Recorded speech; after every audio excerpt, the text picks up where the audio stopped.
ಎಲ್ರಿಗೂ ನಮಸ್ಕಾರ. Welcome back to my YouTube channel. So ಇವತ್ತು ಒಂದು ಸಿಂಪಲ್ ಸಾಂಬಾರ್ ರೆಸಿಪಿ ನಿಮ್ಮ ಜೊತೆ ಶೇರ್ ಮಾಡ್ಕೊಳ್ತಾ ಇದ್ದೀನಿ. ಹೆಲ್ದಿ ಮತ್ತು ತುಂಬ ಸಿಂಪಲ್ಲಾಗಿ ಬೇಗ ಮಾಡ್ಕೊಬೋದು. ಸೊ ನಿಮಗೆ ಇಂಗ್ರೀಡಿಯೆಂಟ್ಸ್ನ ತೋರಿಸ್ತಾ ಇದ್ದೀನಿ, ಹಾಗೆ ಹೇಗೆ ಮಾಡೋದು ಅಂತ ನೋಡ್ಕೊಳ್ಳೋಣ. ನಾನು ಕುಕ್ಕರಲ್ಲೇ ಮಾಡ್ಕೊಳ್ತಾ ಇದ್ದೀನಿ, ಬೇಗ ಕ್ವಿಕ್ಕಾಗಿ ಆಗೋಗಲಿ ಅಂತ. ಮೊದಲನೇದಾಗಿ ಕುಕ್ಕರ್ಗೆ ಎಣ್ಣೆ ಹಾಕ್ಕೊಂಡಿದ್ದೀನಿ. ಸ್ವಲ್ಪ ಎಣ್ಣೆ ಕಾದ ನಂತರ ಸೀಸನಿಂಗ್ ಮಾಡ್ಕೊತೀನಿ. ಮೊದಲನೇ ಒಗ್ಗರಣೆ ಹಾಕ್ಕೊಳ್ತಾ ಇದ್ದೀನಿ. ಬೇಕಿದ್ರೆ ಫಸ್ಟಿಗೆ ಹಾಕ್ಕೋಬೋದು, ಇಲ್ಲಾಂದರೆ ಲಾಸ್ಟಲ್ಲಿ ಕೂಡ ಹಾಕ್ಕೋಬೋದು. ನಿಮ್ಗೆ ಯಾವ ಥರ ಕನ್ವೀನಿಯೆಂಟ್ ಅನಿಸುತ್ತೋ ಆ ಥರ ಮಾಡ್ಕೊಳ್ಳಿ. ಯಾರೆಲ್ಲ ಇನ್ನೂ ನನ್ನ ಚಾನಲ್ನೇ ಸಬ್ಸ್ಕ್ರೈಬ್ ಮಾಡಿಲ್ಲ ಅಂದರೆ ಸಬ್ಸ್ಕ್ರೈಬ್ ಮಾಡ್ಕೊಳ್ಳಿ. ಇದೇ ಥರ ಕುಕ್ಕಿಂಗ್ ವೀಡಿಯೋಸ್ನ ಹಾಕ್ತಾಯಿರ್ತೀನಿ. ನಿಮ್ಗೆ ಇಷ್ಟ ಆದರೆ ಲೈಕ್ ಮಾಡಿ, ಹಾಗೆ ಹೇಗಿತ್ತು ಅಂತ ಕಮೆಂಟ್ ಮಾಡಿ ತಿಳಿಸಿ. ಎಲ್ಲಾದರೂ ಟ್ರೈ ಮಾಡಿದ್ರೆ ಹೇಗೆ ಬಂದಿತ್ತು ಅಂತ ಕೂಡ ಕಮೆಂಟ್ ಮಾಡಿ ತಿಳಿಸಿ. ಯಾವುದಾದ್ರೂ ರೆಸಿಪಿ ಬೇಕಿದ್ದರೂ ಕೂಡ ಕಮೆಂಟ್ ಮಾಡಿ, ನಾನು ಮಾಡಿ ತೋರಿಸ್ಲಿಕ್ಕೆ ಟ್ರೈ ಮಾಡ್ತೀನಿ. ಓಕೆನಾ? ಇವಾಗ ಎಣ್ಣೆ ಕಾದ ನಂತರ ಸಾಸಿವೆ ಜೀರಿಗೆ ಹಾಕ್ಕೊಂಡಿದ್ದೀನಿ. ಅದು ಸ್ವಲ್ಪ ಎಲ್ಲ ಸಿಡಿಯುತ್ತಲ್ವ ಎಣ್ಣೆಯಲ್ಲಿ. ಅದಾದ ನಂತರ ಸ್ವಲ್ಪ ನಿಮ್ಗೆ ಏನೇನೆಲ್ಲ ಒಗ್ಗರಣೆಗೆ ಬೇಕೋ ಅದನ್ನೆಲ್ಲ ನೀವು ಇನ್ಕ್ಲೂಡ್ ಮಾಡ್ಕೊಳ್ಳಿ. ನಾನು ಸ್ವಲ್ಪ ಸಿಂಪಲ್ಲಾಗಿ ಹಾಕ್ಕೊಳ್ತಾ ಇದ್ದೀನಿ, ಜಾಸ್ತಿ ಏನು ಹಾಕ್ಕೊಳ್ತಾ ಇಲ್ಲ. ಕರಿಬೇವು ಹಾಕ್ಕೊಂಡಿದ್ದೀನಿ. ಹಾಗೆ ಇದು ಸ್ವಲ್ಪ ಎಲ್ಲ ಎಣ್ಣೆಯಲ್ಲಿ ಬಾಡಿಸ್ಕೊಳ್ತಾ ಇದ್ದೀನಿ. ಸ್ವಲ್ಪ ಕ್ವಿಕ್ ಆ್ಯಂಡ್ ಬೇಗ ಆಗಬೇಕು. ಅಡುಗೆ ಡೈಲಿ ಏನು ಮಾಡೋದಪ್ಪ ಅಂತ ಬೇಜಾರಾಗುತ್ತಲ್ವ ಅಡುಗೆ ಮಾಡಿ. ಆ ಟೈಮಲ್ಲಿ ಇದನ್ನು ಮಾಡ್ಕೊಬೋದು. ಹಾಗೆ ಸ್ವಲ್ಪ ಬೆಳ್ಳುಳ್ಳಿ, ರುಚಿ ಚೆನ್ನಾಗಿರುತ್ತೆ. ಯಾವುದೇ ವೆಜಿಟೇಬಲ್ ಸಾಂಬಾರು ಮಾಡಲಿ, ನಾವು ಒಗ್ಗರಣೆಗೆ ಬೆಳ್ಳುಳ್ಳಿ ಹಾಕ್ಕೊಂಡ್ರೆ ಅದೊಂಥರ ಎಕ್ಸ್ಟ್ರಾ ರುಚಿ ಕೊಡುತ್ತೆ. ಸೊ ಹಾಗಾಗಿ ಬೆಳ್ಳುಳ್ಳಿನ ಹಾಕ್ಕೊಂಡಿದ್ದೀನಿ. ಮತ್ತು ಹಾಗೆ ಬ್ಯಾಡಗಿ ಮೆಣಸಿನ್ಕಾಯಿನ ಸ್ವಲ್ಪ ಒಗ್ಗರಣೆಗೆ ಮುರಿದು ಹಾಕ್ಕೊಳ್ತಾ ಇದ್ದೀನಿ. ನಿಮಗೆ ಏನೇನು ಒಗ್ಗರಣೆ ಹಾಕ್ಕೊಳ್ತೀರೋ ಅಷ್ಟೇ ಸಿಂಪಲಾಗಿ ಹಾಕ್ಕೊಳ್ಳಿ.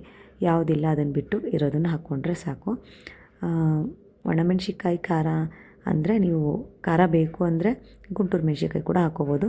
ನಾನು ಆಲ್ರೆಡಿ ಇದಕ್ಕೆ ಖಾರದ ಪುಡಿ ಹಾಕ್ತೀನಲ್ವ, ಹಾಗಾಗಿ ಬ್ಯಾಡಗಿ ಮೆಣಸಿನ್ಕಾಯಿನ ಹಾಕ್ಕೊಂಡಿದ್ದೀನಿ.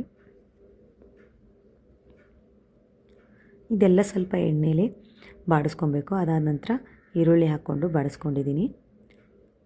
ಸೊ ನೀವು ನೋಡ್ತಿರ್ಬೋದು, ಈರುಳ್ಳಿ ಎಲ್ಲ ಸ್ವಲ್ಪ ಟ್ರಾನ್ಸ್ಪರೆಂಟ್ ಆಗಿದೆ. ಎಲ್ಲ ನೀಟಾಗಿ ಎಣ್ಣೆಲಿ ಬಾಡಿಸ್ಕೊಂಡು ಇದಾದ ನಂತರ ನಾವು ಹೆಚ್ಚಿ ಇಟ್ಕೊಂಡಿರೋವಂಥ ಸೋರೆಕಾಯಿನ ಹಾಕ್ಕೋಬೇಕು.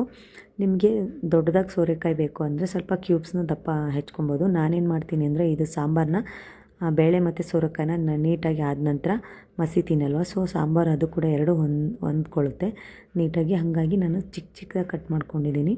ನಿಮಗೇನಾದರೂ ದೊಡ್ಡದಾಗಿ ಕಟ್ ಮಾಡ್ಕೊಬೇಕು ಅಂತ ಇದ್ದರೆ ಅದೇ ಥರ ಕೂಡ ನೀವು ಮಾಡ್ಕೋಬೋದು. ನಾನು ಮತ್ತು ಬೇಳೆ ಇದನ್ನೆಲ್ಲ ಸ್ಮ್ಯಾಶ್ ಮಾಡೋದ್ರಿಂದ ನೀಟಾಗೆಲ್ಲ ಹೊಂದ್ಕೊಳ್ಳುತ್ತೆ. ಸಾಂಬಾರು ಕೂಡ ಸ್ವಲ್ಪ ತಿಕ್ಕಾಗಿ ಬರುತ್ತೆ. ಯಾಕಂದರೆ ನಾನು ಯಾವುದೇ ರೀತಿ ಮಸಾಲ ಬೆಳೆಸ್ತಾ ಇಲ್ಲ ಸಾಂಬಾರಿಗೆ, ಸಿಂಪಲಾಗಿ ಮಾಡ್ತಾಯಿದ್ದೀನಿ. ಈ ಮಸಾಲ ಗಿಸಾಲ ಮಾಡೋವಷ್ಟು ಇಂಟ್ರೆಸ್ಟ್ ಇರಲಿಲ್ಲ, ಹಾಗಾಗಿ ಈ ಸಿಂಪಲ್ ಸಾಂಬಾರು ಮಾಡ್ತಾಯಿದ್ದೀನಿ. ಇದಕ್ಕೆ 2 ಚಿಕ್ಕ ಟೊಮೆಟೊ ಕಟ್ ಮಾಡ್ಕೊಂಡಿದ್ದೆ, ಅದನ್ನು ಹಾಕ್ಕೊಂಡಿದ್ದೀನಿ. ಹಾಗೆ ಇದಕ್ಕೆ ಸ್ವಲ್ಪ ಅರಿಶಿನ ಪುಡಿನ ಹಾಕ್ಕೊಳ್ತಾ ಇದ್ದೀನಿ. ಎಷ್ಟು ಬೇಗ ತೋರಿಸ್ತಾ ಇದ್ದೀನಲ್ಲ ಅಷ್ಟೇ ಕ್ವಿಕ್ಕಾಗಿ ಆಗೋಗ್ಬಿಡುತ್ತೆ. ಒಂದು 10 ಮಿನಿಟ್ಸಲ್ಲೆಲ್ಲ ತರಕಾರಿ ಕಟ್ ಮಾಡ್ಕೊಂಬಿಟ್ರೆ ಇನ್ನು 10 ಮಿನಿಟ್ಸಲ್ಲಿ ಸಾಂಬಾರೇ ಆಗೋಗುತ್ತೆ. ಹಾಗೆ ಸ್ವಲ್ಪ ಉಪ್ಪು ಕೂಡ ಹಾಕ್ಕೊಳ್ತಾ ಇದ್ದೀನಿ. ಆರೋಗ್ಯಕ್ಕೂ ಕೂಡ ಒಳ್ಳೆಯದು, ಹಾಗೆ ಬೇಗ ಕೂಡ ಆಗೋಗುತ್ತೆ.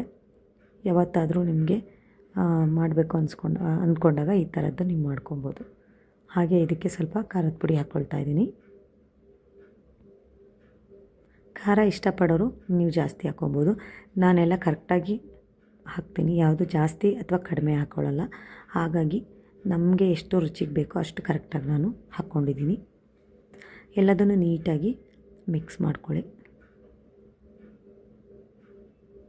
ಅದು ಏನಾಗ್ಬಿಡುತ್ತೆ ಗೊತ್ತಾ, ನಾನು ನೀರು ಹಾಕಿಲ್ಲ, ಹಾಗಾಗಿ ತಳ ಹಿಡಿದ್ಬಿಡುತ್ತೆ ಅಂತ ಸ್ವಲ್ಪ ನೋಡಿಕೊಂಡು ಲೋ ಫ್ಲೇಮ್ ಇಟ್ಕೊಂಡು ಅದರಲ್ಲಿ ಮಾಡ್ಕೊಳ್ತಾ ಇದ್ದೀನಿ.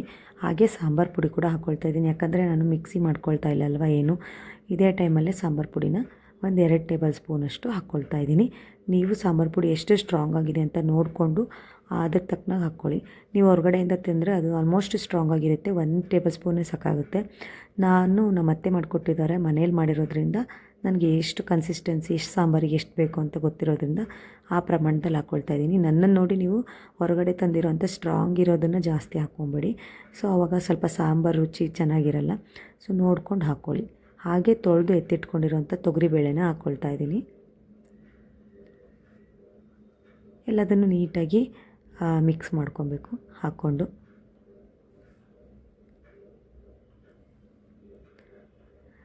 ಫ್ಲೇಮ್ನ ಕಡಿಮೆನೇ ಇಟ್ಕೊಳ್ಳಿ, ಯಾಕಂದರೆ ನೀರು ಹಾಕಿ ನೀವು ಕುಕ್ಕರ್ ಮುಚ್ಚುವಾಗ ಬೇಕಾದ್ರೆ ಮೀಡಿಯಮ್ ಟು ಹೈ ಫ್ಲೇಮ್ ಇಟ್ಕೊಬೋದು. ಇಲ್ಲಾಂದರೆ ಏನಾಗುತ್ತೆ ಗೊತ್ತಾ, ನೀರು ಹಾಕಿಲ್ಲ ಅನ್ನೋದ್ರಿಂದ ಅದು ತಳ ಹಿಡಿಯೋಂಥ ಚಾನ್ಸಸ್ ತುಂಬ ಇರುತ್ತೆ. ಹಾಗಾಗಿ ನೋಡ್ಕೊಂಡು ಮಾಡ್ಕೊಳ್ಳಿ. ನಾನು ಫ್ಲೇಮ ಕಮ್ಮಿ ಇಟ್ಕೊಂಡಿದ್ದೀನಿ. ಹಾಗೆ ಕೂಡ ಸ್ವಲ್ಪ ಕುಕ್ಕರ್ನ ಎತ್ಬಿಟ್ಟು ಮಿಕ್ಸ್ ಮಾಡ್ಕೊಳ್ತಾ ಇದ್ದೀನಿ, ಯಾಕಂದರೆ ತಳ ಹಿಡಿಬಾರ್ದು ಅಂತ, ಅದಕ್ಕೋಸ್ಕರ ಅಷ್ಟೇ.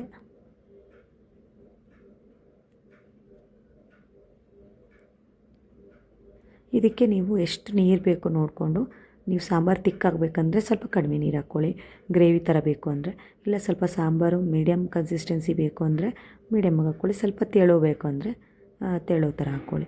ಇವಾಗ ತುಂಬಾ ತೆಂಗಿನಕಾಯಿ ಎಲ್ಲ ಹಾಕಿ ತಿನ್ನೋಕ್ಕೆ ತುಂಬ ಬೇಸಿಗೆ ಇರೋದರಿಂದ ಊಟ ಮಾಡೋಕ್ಕೆ ಬೇಜಾರು. ಅಂಥದ್ರಲ್ಲಿ ಸಾಂಬಾರು ಅಥವಾ ಜಾಸ್ತಿ ತಿಕ್ಕಾಗಿದ್ಬಿಟ್ರೆ ಏನೋ ಒಂಥರ ಊಟ ಮಾಡೋಕ್ಕೆ ಬೇಜಾರಾಗ್ಬಿಡುತ್ತೆ.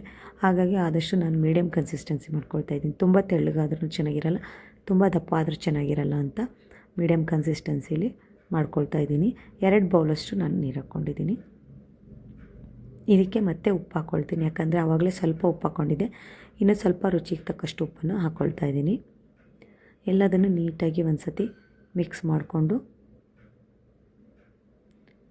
ನೀವು ರುಚಿ ನೋಡ್ಕೊಳ್ಳಿ. ಇವಾಗ ಏನಾದರೂ ಉಪ್ಪು ಖಾರ ಕಡಿಮೆ ಅನಿಸಿದೆ ಈ ಟೈಮಲ್ಲೇ ನೀವು ಹಾಕ್ಕೊಂಡು ನೀಟಾಗಿ ಮಿಕ್ಸ್ ಮಾಡಿ ಕುಕ್ಕರ್ನ ಕ್ಲೋಸ್ ಮಾಡಿ 2ರಿಂದ 3 ವಿಜಿಲ್ ಕೂಗಿಸ್ತಾ ಇದ್ದೀನಿ. ಯಾಕಂದರೆ ನಾನೆಲ್ಲ ಸ್ಮ್ಯಾಶ್ ಮಾಡ್ಕೊಳ್ತಾ ಇದ್ದೀನಿ.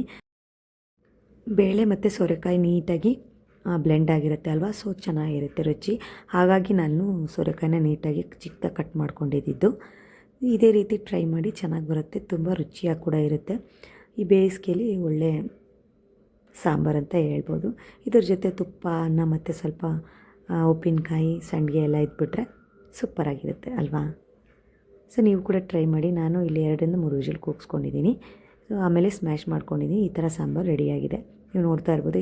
ಸೊ ಇವಾಗ ಇದನ್ನು ನನ್ನ ಮಗಳಿಗೆ ಅನ್ನ ಸಾಂಬಾರು ತುಪ್ಪನ ಮಿಕ್ಸ್ ಮಾಡಿ ತಿನ್ನಿಸ್ತೀನಿ, ಏನು ಹೇಳಿದ್ದಾಳೆ ಅಂತ. ಈ ವಿಡಿಯೋ ಎಂಡಲ್ಲೇ ಅಟ್ಯಾಚ್ ಮಾಡಿದ್ದೀನಿ, ನೋಡಿ. ನಿಮಗೂ ಕೂಡ ಇಷ್ಟ ಆದರೆ ಲೈಕ್ ಮಾಡಿ, ಓಕೆನಾ.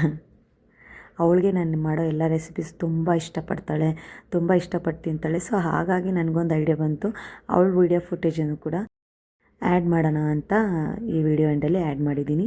ಸೊ ನೋಡಿ ಅವಳು ಏನು ಹೇಳಿದ್ದಾಳೆ ಅಂತ. ಹೆಂಗಾಯ್ತು ಪಪ್ಪು ಮಮ್ಮು? ಹೆಂಗೈತೆ ಮಮ್ಮು?